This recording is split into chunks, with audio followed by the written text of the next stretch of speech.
चलो ऑफ कर देना। पाया चिंतनीय मेरे ऐसे दिखा उससे मत रिफर करो, महावीर से रिफर करो या दिव्यांशों से। महावीर स्टैंडर्ड फॉर्मेट इन्हीं लोगों का है। महावीर के सभी ज़्यादातर ठीक है। साढ़े दो आए साढ़े दो आए चलो क्वेश्चन आंसर लिखो। ओके आयुष राज नाम की राय भी आप अपने बोल दीजिएगा, ठीक है बेटा। तो अब देखो natural resources and there uses. Natural resources and there uses chapter solution. चलो इसको करते हैं, फिर हिस्ट्री का चैप्टर करेंगे। ओके गर्म हवा तो नहीं आ रही है अभी? चलो हाँ, आपका नाम एडवोकेट रुकते हैं Aarav Sharma. How do we categorise natural resources? पहला क्वेश्चन का आंसर लिखो। How do we categorise exercises? So, page number 19, page 19 के क्वेश्चन आंसर है। How do natural resources are the useful substance found in nature. Natural resources क्या होते हैं? Resources are useful substance found in nature and used पहला how do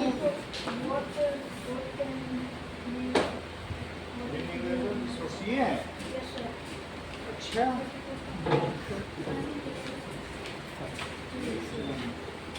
फिर ये page 1 का, इसको भी कर लेते हैं, शुरू से करते हैं। ऐसा है क्या पेज में कोई क्वेश्चन? तो देख लेते हैं कि उसमें जो भी है शुरू के तीनों कर लें, फिर इसे पहले पेज में। सो दीज आर सब्सटेंस, ये पेज 1 लिखो। That is found in nature and used by human. ठीक है, ह्यूमन में डायरेक्टली यूज इट और यूज इट आफ्टर प्रोसेसिंग। कभी कभी तुम क्या करते हो, जमीन से और निकालते हो, उससे तुम तांबा बनाते हो, कॉपर, आयरन, प्रोसेस करके भी तो यूज करते हो। क्या पेट्रोलियम कच्चा तेल सीधा यूज कर लेते हो कि रिफाइनिंग करके यूज करते हो? तो इस तरीके से ह्यूमन में यूज नेचुरल रिसोर्स डायरेक्टली और आफ्टर प्रोसेसिंग, इसको प्रोसेस करके भी यूज किया जा सकता है। अब जरा देखो इसका नेचुरल रिसोर्स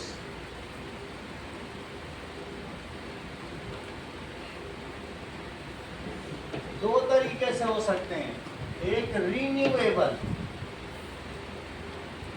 और दूसरा कौन सा होगा? Non renewable.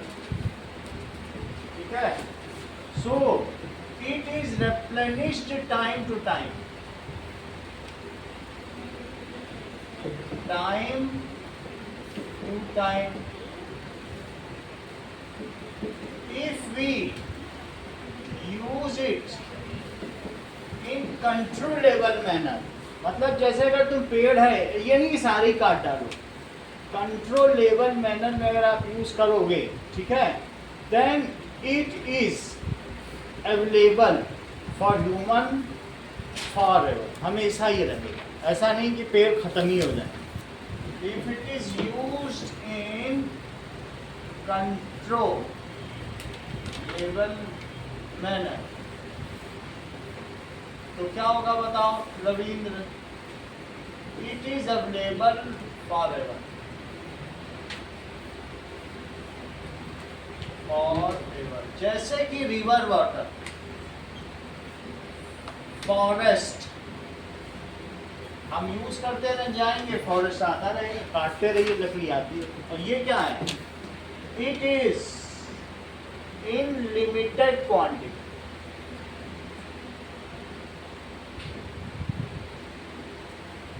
ठीक है? No matter how economically we use it, हम कितने भी बचा के यूज कर लें, we use it, it is going to be exhausted one day, going to be exhausted one day। जैसे एग्जाम्पल क्या है? और भी हो सकता है, जमीन से माइनिंग कर डालो सारा और खत्म हो जाए। और मिनरल्स, कोल, पेट्रोलियम। क्वेश्चन नंबर 2, ठीक है? What is connection? देखो क्वेश्चन नंबर क्या पूछा है? What is connection between distribution of natural resources and different aspects of life? Connection between distribution of natural resources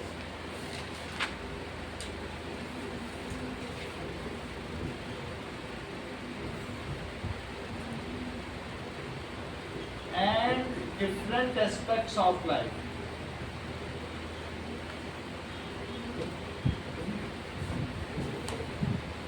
क्या इनमें कोई कनेक्शन है कि? अब जरा देखिए, जरा ध्यान दीजिए, all natural resources are not found at all places. ये कह सकते हो कि कहीं कोयला मिलता है तो कहीं पेट्रोलियम मिलता है। गल्फ कंट्रीज में पेट्रोलियम भरा पड़ा है और हमारे यहाँ ही नहीं, हमारे यहाँ कोयला भरा पड़ा। So different natural resources are found at different places. Different natural resources are found at different places, different places। जैसे हम कह सकते हैं कि in Orissa there are gold mines, however in Jharkhand there are gold mines. ऐसा है कि नहीं? सो एग्जाम्पल क्या है? In Odisha there are gold mines, Kolar की खाने हैं वहां पे। वाइल झरिया, बोकारो, ये सब कहाँ है? झारखंड में। While in Jharkhand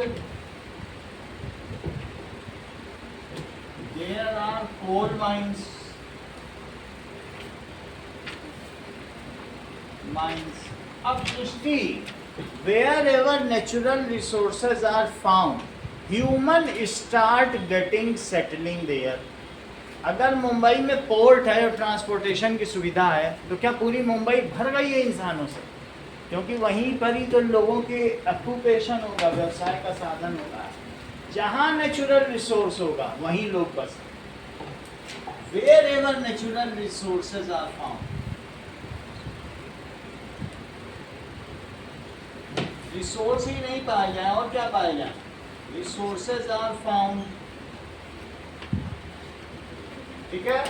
facility of transportation and electricity is there, facility of road is there. वहाँ से रिसोर्सेज को ले भी तो जाना है। ऐसा ना हो कि गांव की कच्ची सड़क हो तब कोई जाएगा वहाँ पे। तो और क्या क्या होना चाहिए? फैसिलिटी ऑफ ट्रांसपोर्ट, ठीक है? Cheap labour. और क्या होना चाहिए बोलो? चीप लेबर होना चाहिए और इलेक्ट्रिसिटी होनी चाहिए. Electricity is there,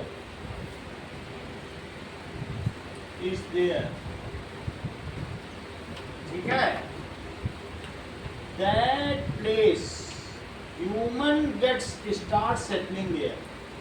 humans starts get settling there, and after some time it becomes a big city. और बहुत थोड़े समय बाद ये क्या बन जाएगा, बड़ा शहर. After some time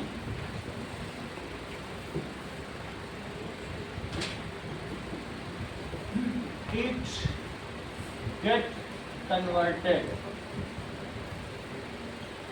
into big city. Big city. Example है, जैसे हम लोग मुंबई देखें तो मुंबई में क्या है, सी है, सी पोर्ट है, बड़े बड़े जहाज रुकते हैं. तो ऐसे मुंबई हो गया, चेन्नई हो गया. तो बात सीधी है, जहाँ नेचुरल रिसोर्स मिलेगा लोग वहाँ रहेंगे. क्या तुमको ऐसा लगता है जहाँ गंगा नदी या यमुना नदी का पानी, वहाँ पर बहुत ज़्यादा भीड़ है, चाहे बनारस हो चाहे कानपुर हो, गंगा के किनारे बिल्कुल डेंस है पूरा यूपी. गंगा यूपी से जाती, बिहार जाती, कितना घना है. बंगाल में गिरती, बंगाल कितना घना बसा. पॉपुलेशन डेंसिटी देखिए इतनी ज़्यादा लोग है. तो जहाँ पानी रहेगा, नेचुरल रिसोर्स रहेगा, अच्छी खेती होगी, क्या वहाँ लोग बसेंगे कि नहीं बसेंगे. और राजस्थान में रेत है, रहते हैं यहाँ लोग कैंपस. तो अगला सवाल देखें ना. अब जरा देखिए, what are the implication of unsustainable use of natural resource. सबसे ज्यादा पॉपुलेशन यूपी की है ना. सबसे ज्यादा पॉपुलेशन 20 करोड़ लोग हैं, और सबसे ज्यादा सीट्स भी वहीं की है, एमएलए एमपी की हैं यूपी. तो और सबसे ज़्यादा प्रधानमंत्री यूपी ने ही दिए, यहाँ तक कि नरेंद्र मोदी भी वाराणसी पे ही एमपी. ठीक है, 7 प्रधानमंत्री मोदी ने दिए, यूपी ने दिए. अब जरा देखो क्वेश्चन नंबर 3. ये बताओ what are the implication of, अगर तुम एक्सप्लॉइट करोगे तो रिसोर्सेस को क्या होगा, बोलो. The implication of unsustainable use of natural resources या exploitation of natural. इसका आंसर है पंजाब. पंजाब के पास बहुत अच्छी ज़मीन थी, बहुत अच्छा पानी था, लेकिन उसने उसका एक्सप्लॉइटेशन किया और आज पंजाब बर्बाद हो गया. तो हमें क्या करना है, क्या यूज़ करना है कि ओवर यूज़ कर लेना है. सिर्फ यूज़ करना, उसी चीज़ के बारे में कहा गया. व्हेन नेचुरल रिसोर्सेज आर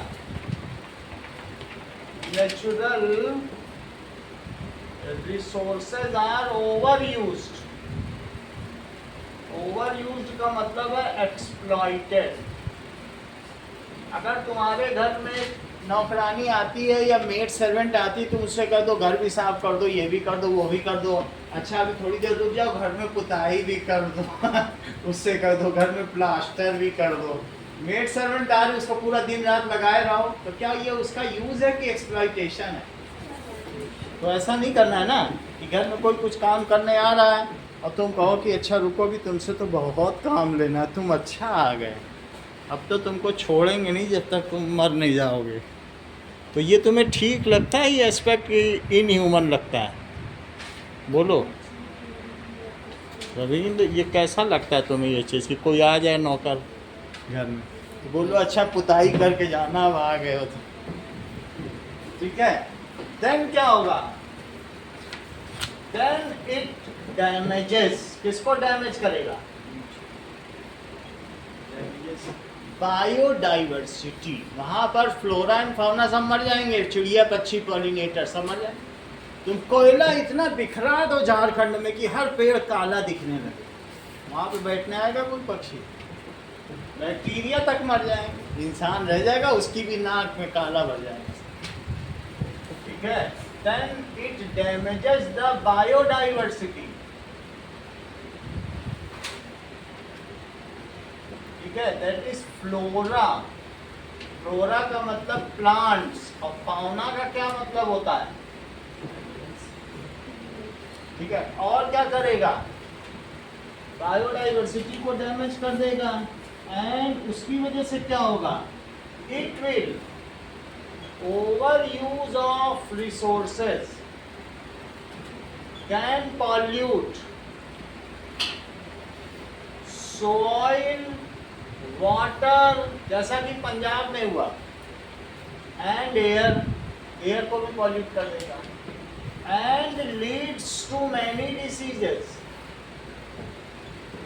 वहां पर हर तीसरे व्यक्ति को कैंसर है। बोलो, बात समझ में आ गई? तो इस तरीके से हमें ओवर यूज नहीं करना है। Its living example is Punjab.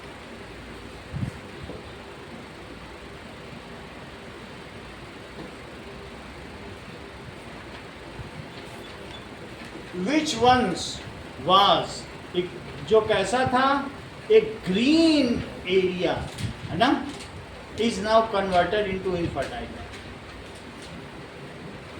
Which once was a green land now due to over use of water got converted into infertile land।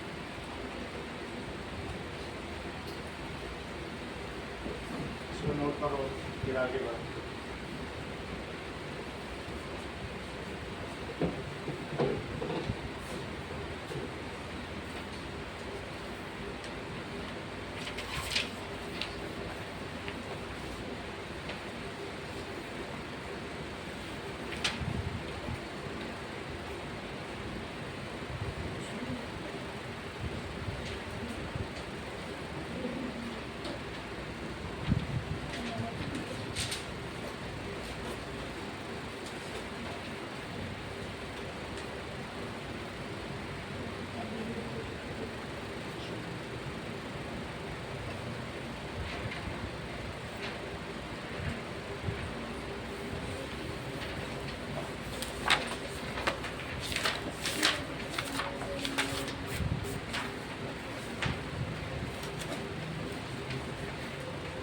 Note कर लिया?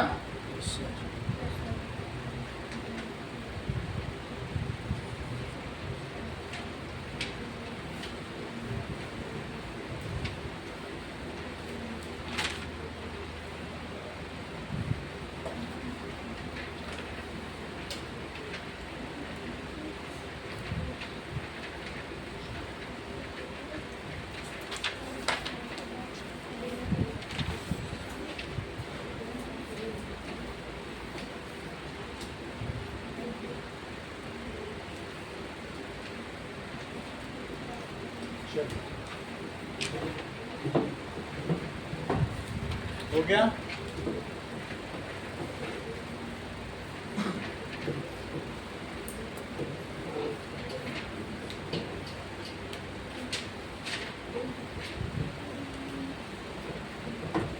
अब आ जाओ एक्सरसाइजेस पे। What can make, what is today a renewable resource?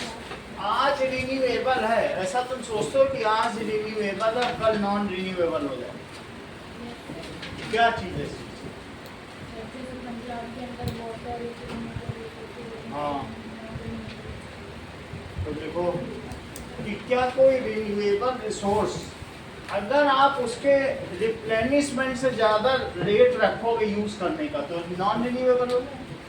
लकड़ी काट डालो सारी, तो उसके बाद तो 40 साल लगेंगे, कल मिल जाएगी, फिर से नहीं लगेगी। चलो, so exercises, that is questions and activities. Activities तो नहीं करेंगे, सिर्फ questions करेंगे. अब देखो पहला क्वेश्चन, पेज नंबर 19 का है. That is a renewable resource can become non-renewable if consumption rate, उसको कंज्यूम करोगे तो कंजम्पशन का रेट होगा, consumption rate of resources greater than renewable replenishment rate.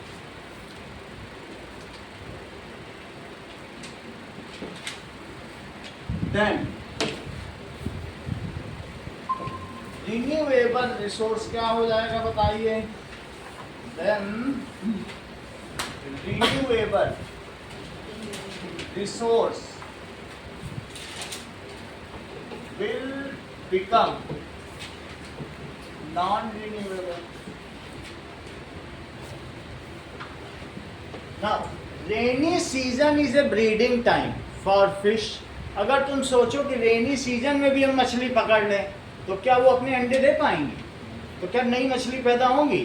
तो सारे फिशरमैन रेनी सीजन में मछली नहीं पकड़ते हैं क्योंकि वो उनके अंडे देने का समय होता है. बोलो बात समझ में आ गई? For example, rainy season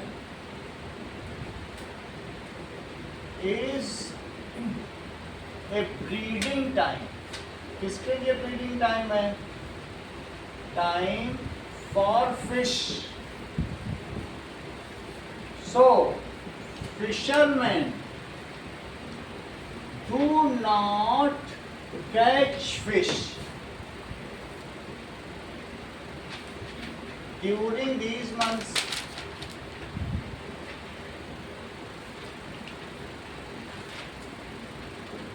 If they start doing so, तो क्या होगा? Doing so, then there will not be any breeding. जब ब्रीडिंग ही नहीं होगी तो नई मछलियाँ कैसे बनेंगी? Will not be any breeding. Breeding का मतलब अंडे देना. Breeding. So there will be lack of fishes. Lack of fish in water. तो जो चीज हमारे लिए रिन्यूएबल थी, मछली पकड़ते रहो और आती रहती थी, वही खत्म हो गई. तो हमें इससे बचना चाहिए. अदर एग्जाम्पल है केसलेट ऑफ पंजाब. उन्होंने पानी को जितनी तेजी से रिप्लेनिश होता था उससे ज़्यादा तेजी से इस्तेमाल किया. ना उनकी ज़मीन रिन्यूएबल रही, ना उनका अंडरग्राउंड वाटर रिन्यूएबल रहा, और ना उनका रिवर वाटर पोर्टेबल रहा. कुछ बचा? तीनों गंदा हो गया. तो दूसरा एग्जाम्पल इसका क्या है? That is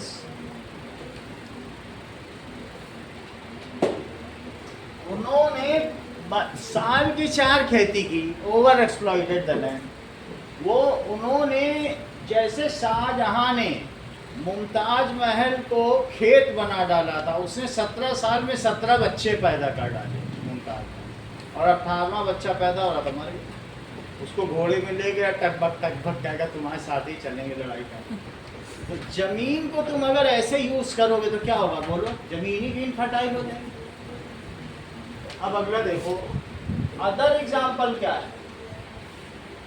other example is caselet of Punjab.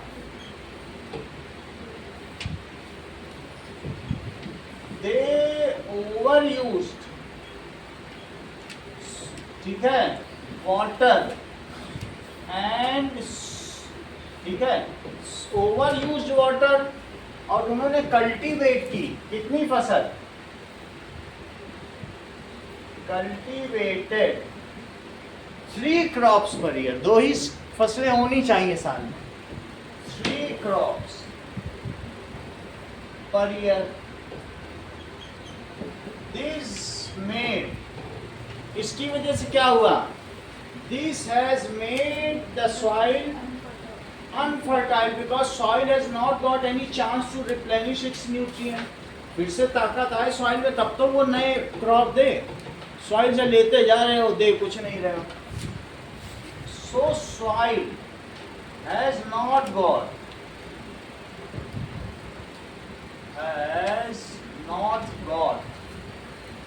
chance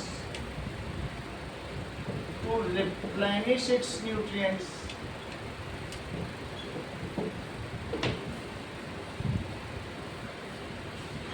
It became unfertile. Infertile.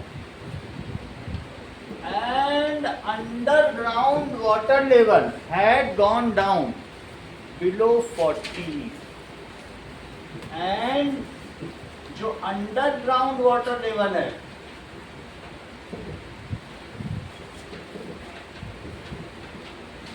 has gone down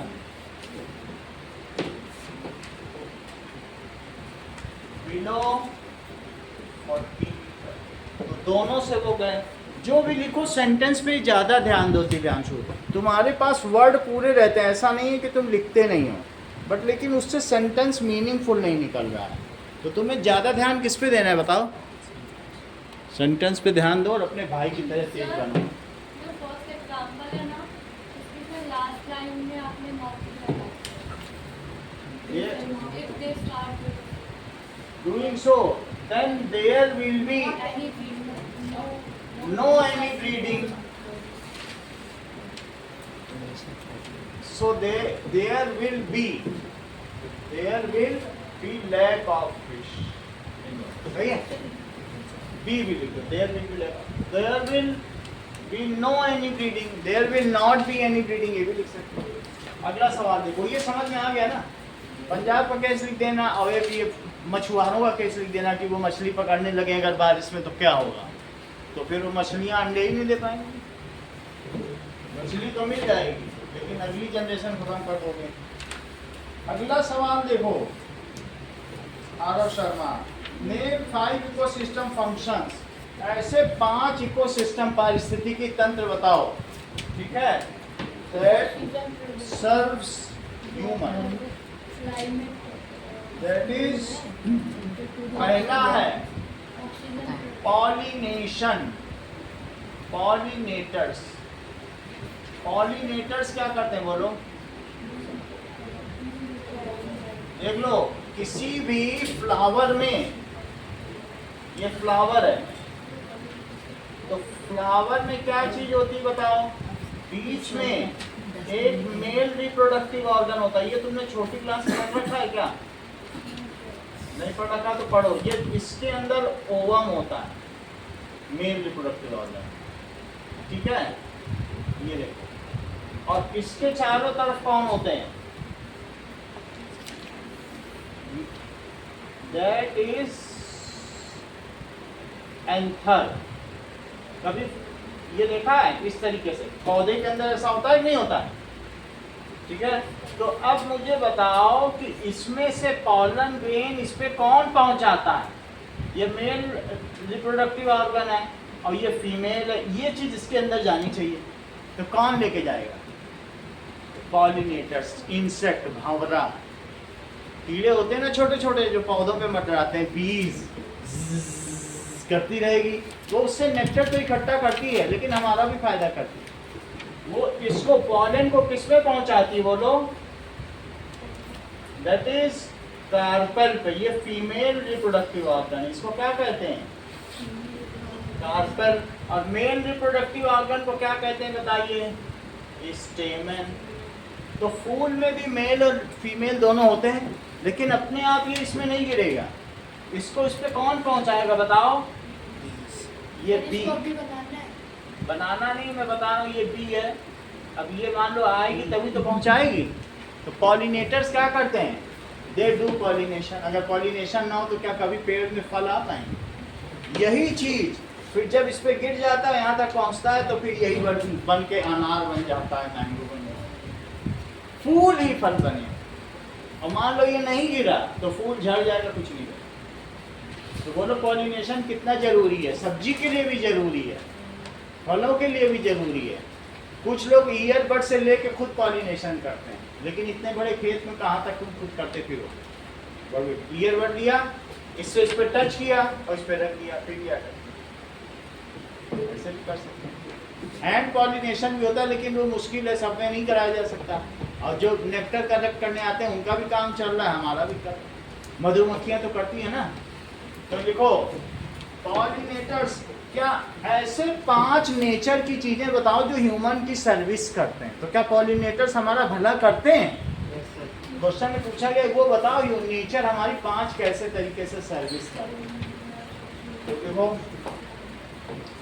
pollinators जैसे कि फॉर एग्जाम्पल बीज, फ्लाइज, बटरफ्लाई, इंसेक्ट्स, ये सब क्या करते हैं? ठीक है, कलेक्ट पॉलन। इसमें से पॉलन कलेक्ट कर रहा है, बोलो फ्रॉम स्टेमन। ये स्टेमन है ना मेल वाला, स्टेमन एंड पुट ओवर। ठीक है, किस पर करेंगे? कार्पेल पर पुट कर देते हैं। इससे क्या होगा? नाउ पॉलिनेशन होगा। पॉलिनेशन, इसी को पॉलिनेशन कहते हैं। रिजल्ट्स इन, जब पॉलिनेशन हो जाएगा, देखो मैंने इसके ऊपर एक पॉलन गिरा दिया, तो पॉलन गिरेगा तो ये धीरे धीरे इसमें से एक ट्यूब निकलेगा। और जैसे मैंने देखा था ना कि बच्चा कैसे पैदा होता है, तो उसका मेल गेमिट और फीमेल गेमिट मिल जाते हैं कि नहीं, टीवी पे दिखाया था आपको।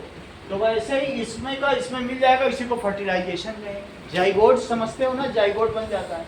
वैसे यहाँ पॉलिनेशन रिजल्ट्स इन फर्टिलाइजेशन। इससे क्या होगा बोलो? फर्टिलाइजेशन। सिर्फ अगर एक बार ये गिर गया तो बताओ इसको इसके अंदर जाने में कितना समय लगेगा? 2 सेकंड। 2 सेकंड में इतनी बड़ी ट्यूब निकल आए, 2 सेकंड के अंदर फर्टिलाइजेशन। ठीक है, वो बड़ी क्लास में पढ़ोगे, लेकिन इतना जान लो। ठीक है, after fertilisation we get fruits. Fertilisation हो जाएगा तो क्या हो जाएगा? अब वो तो धीरे धीरे अनार बड़ा होगा, और 2 महीने लग जाए एक अनार बड़ा होते देखा है तुमने कभी? आफ्टर फर्टिलाइजेशन वी गेट, हम सब कुछ पाते हैं, फ्रूट्स, वेजिटेबल्स, इवन ग्रेन्स भी, अनाज के लिए भी ये सब जरूरी, सब चीज। बिना फर्टिलाइजेशन के लिए तो हमें इनका उपकार मानना चाहिए, जो पॉलिनेटर्स हैं, कीड़ों को, कि इन्हें भगा देना चाहिए। अगर तुम पेस्टिसाइड का छिड़काव करोगे तो इसका क्या फर्क पड़ेगा बताओ? सारे इंसेक्ट ही मर जाएंगे। तो तुम्हारी खेती बढ़ेगी कि कम होगी? खत्म ही हो जाएगी। दूसरी चीज, पॉलिनेटर्स के अलावा क्या होता है कि वाटर प्योरिफिकेशन कौन करता है बोलो? मछलियाँ। बहुत अच्छा, purification, that is fish consume organic matter. पानी में भी तो ऑर्गेनिक मैटर है, गंदगी होती है। And clean water, clean it. Fish में जो एक्वेटिक बॉडीज होती हैं, वाटर पोर्टेबल, वो पीने लायक बनाती हैं। पोर्टेबल का मतलब क्या होता है? पेय, पेय। तीसरी चीज देखो, नाउ ये मुझे बताओ कि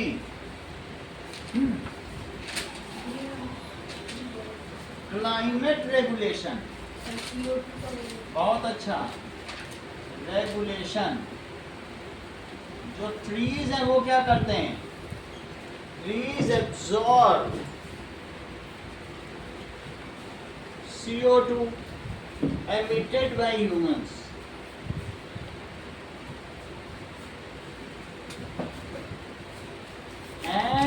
कंटिन्यूअस यूजफुल ऑक्सीजन। तो क्या क्लाइमेट को ठीक रखते हैं? और ट्री अगर रहेगी they also prevent green house effect, क्योंकि CO2 अगर ज़्यादा हो जाएगी तो ग्रीन हाउस इफेक्ट हो जाएगा और ग्लोबल वार्मिंग हो जाएगी। ये बात तो पहले मैं सिखा चुका हूँ कि नहीं? सो ट्रीज प्रिवेंट ग्रीन, जैसा ग्रीन हाउस होता है लद्दाख में वैसा इफेक्ट हो जाएगा। And also prevent global warming. Global sir water purification water purification लिखो।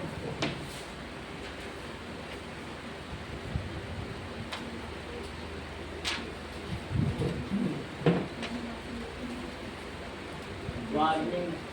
तो तीसरी चीज हो गई पौधे हमारी मदद करते हैं। अगली चीज क्या हुई?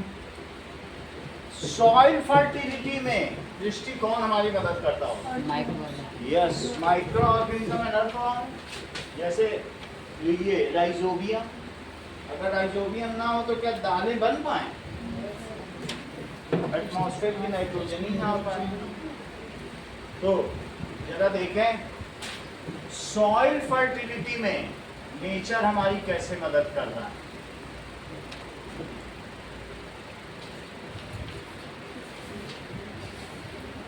Earthworm keeps the soil moist and replenish its nutrients. Earthworm तो फार्मर्स के फ्रेंड कहे जाते हैं। तो चौथी चीज earthworm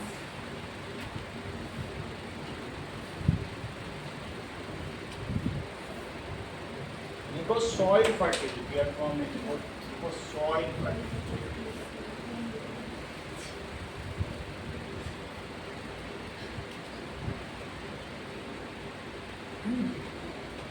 So, rhizobium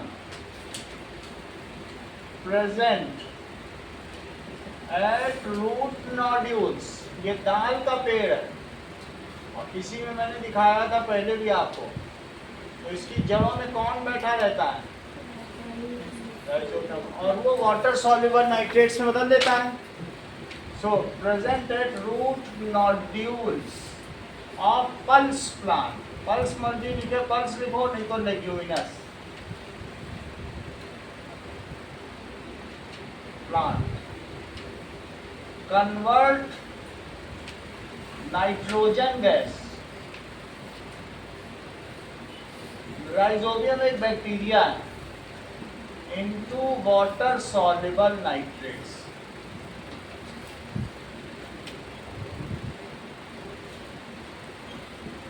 which is absorbed by plants.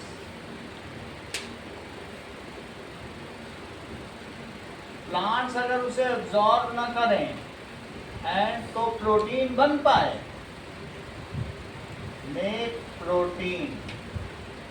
तो राइजोबियम ये सारा काम कर रहे हैं। Earthworm also helps in maintaining soil fertility. Earthworm also helps in making soil fertile। Fifth देखो, that is provision of food।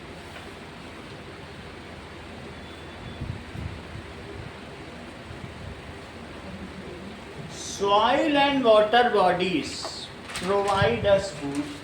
Soil में कितनी चीज़ें होती बताओ? खाने पीने की चीज़ें होती हैं। और कभी मछली भात खाया है? कितना टेस्टी लगता है। तो मछली पानी में आप ये समझ लो विश्व की 2/3 पॉपुलेशन फिश खाती है। अगर फिश ना हो तो भूखे मर जाए उतने लोग। हाँ बोलिए सर, आपने क्लाइमेट रेगुलेशन में ग्रीन हाउस इफेक्ट एंड के बाद क्या लिखा है? And also prevent global warming. ये अर्थ को अगर ज़्यादा पेड़ होंगे तो ग्लोबल वार्मिंग नहीं होगी, ना ग्लेशियर पिघलेंगे। प्रोविजन ऑफ फूड, बोलो soil and water bodies provide us fruits,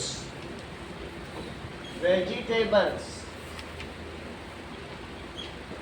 दालें, grains, cereals, pulses and fish।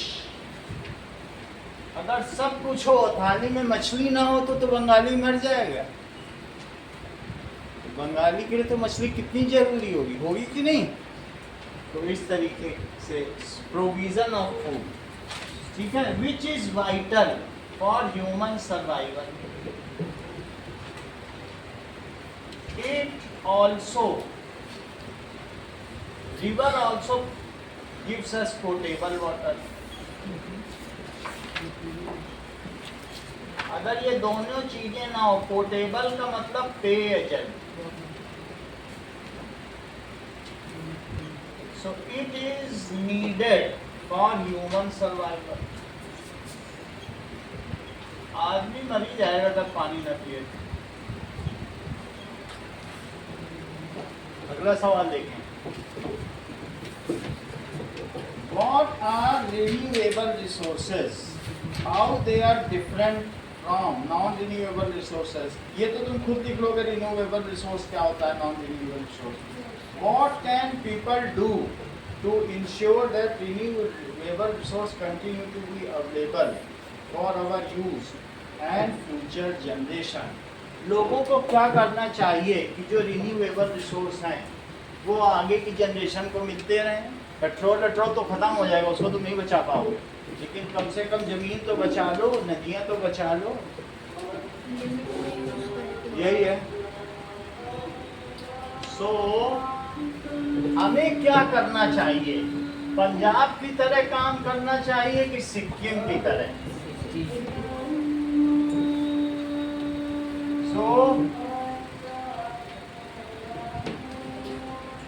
देखो इस चीज को, question number 3, that is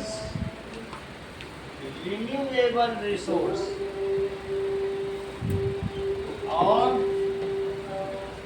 that is non renewable resource. So these are replenished by nature. Resources which are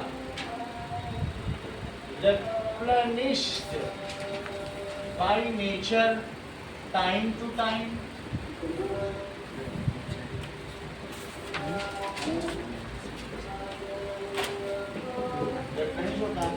If it is abundant in quantity तो उसे inexhaustible resource भी कहते हैं। जैसे सूर्य का प्रकाश खत्म होगा कितना भी यूज कर लो।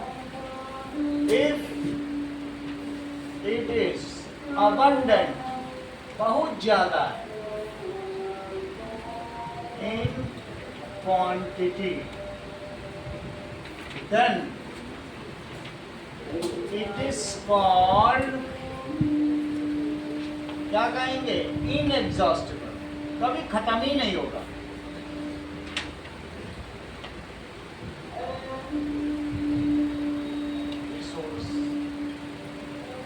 इसका एग्जाम्पल क्या है? Sunlight, wind energy. चलो अगर विंड एनर्जी, सी वाटर, कितना भी यूज करो हवा, तुम विंड मिल लगा लो, पवन चक्की, तो क्या हवा खत्म हो जाएगी? जबकि ये क्या होता है, These are, ठीक है, made in span of million of years,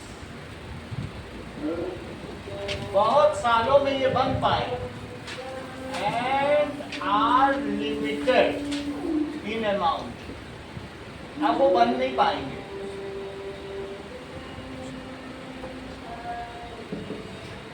If these are consumed once,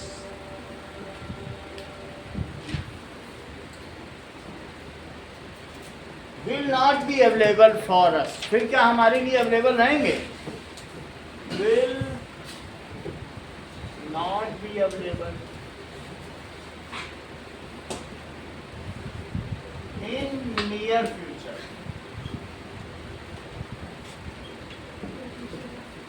समझ में आया? अगर एक बार खत्म हो गया पेट्रोल और कोयला, तो क्या तुम्हें आगे कोयला मिल पाएगा? एग्जाम्पल क्या है? जीवाश्म ईंधन, फॉसिल फ्यूल। फॉसिल फ्यूल में दो चीजें क्या क्या आती हैं? कोल, पेट्रोलियम। अच्छा, इसके अलावा भी और मिनरल जो तुम जमीन से पाते हो वो सब भी लिमिटेड है। ठीक है, तो हमें बोलो soil provision of food, soil and water हमको फ्रूट वेजिटेबल देते हैं। तो हमें क्या करना चाहिए बताओ? वी शुड, देखो, so what we should do, resources are given या हैंडेड ओवर टू अस। किसने हमको दिए हैं? By our previous generations.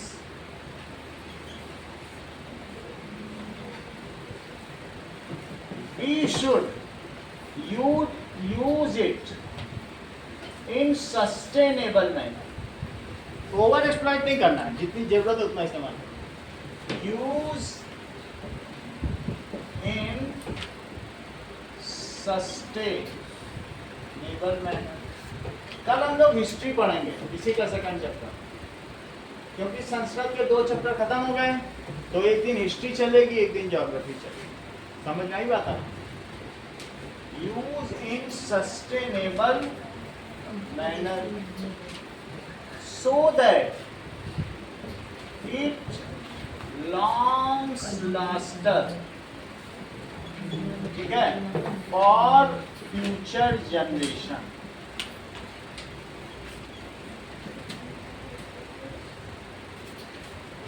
हमें इसको सतत पोषणीय प्रकार से यूज करना चाहिए। हाँ, पूछो।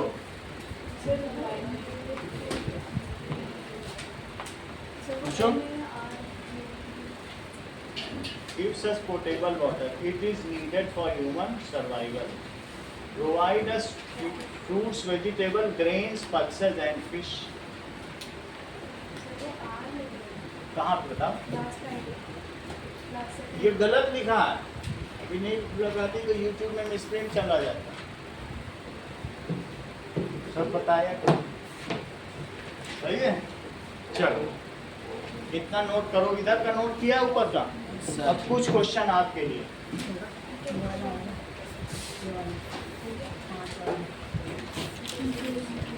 नाउ एक्सरसाइज पेज नंबर 19 के 1 2 3 क्वेश्चन लिखो। थोड़ा पढ़ लेना फिर लिखना। पेज 19 1 2 3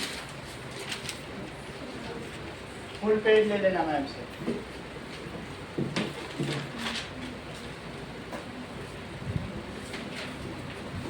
सेकंड वाले में सिर्फ नाम है, पूरा एक्सप्लेन करना है। ऐसे ही करना है, जैसे जितना जानती हो अपनी भाषा में लिख देना। हेडिंग हेडिंग पकड़ लो, अपनी भाषा में लिख दो।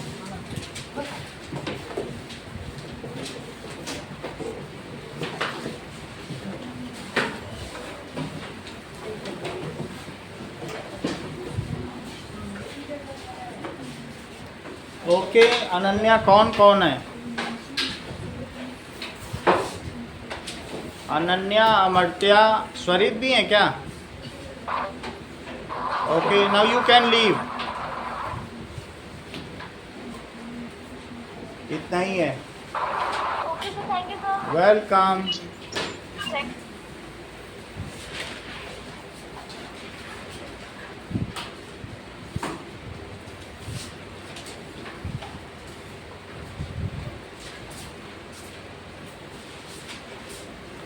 चलो,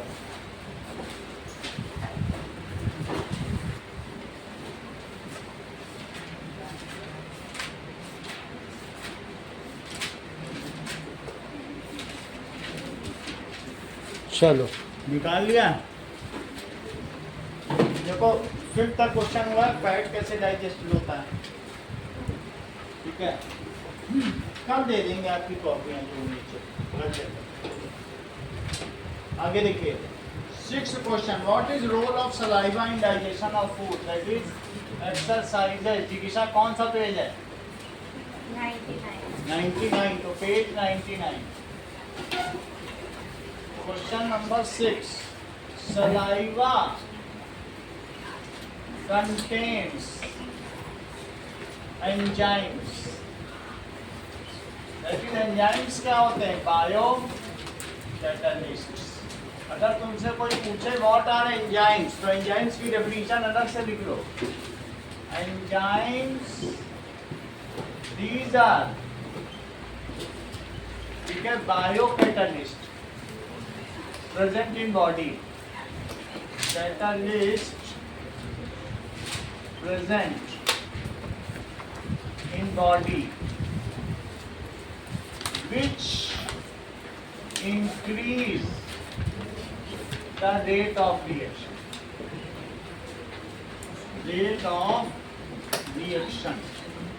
सर ये वीडियो 50 मिनट से चल रही है। इसको बंद करके नया करो।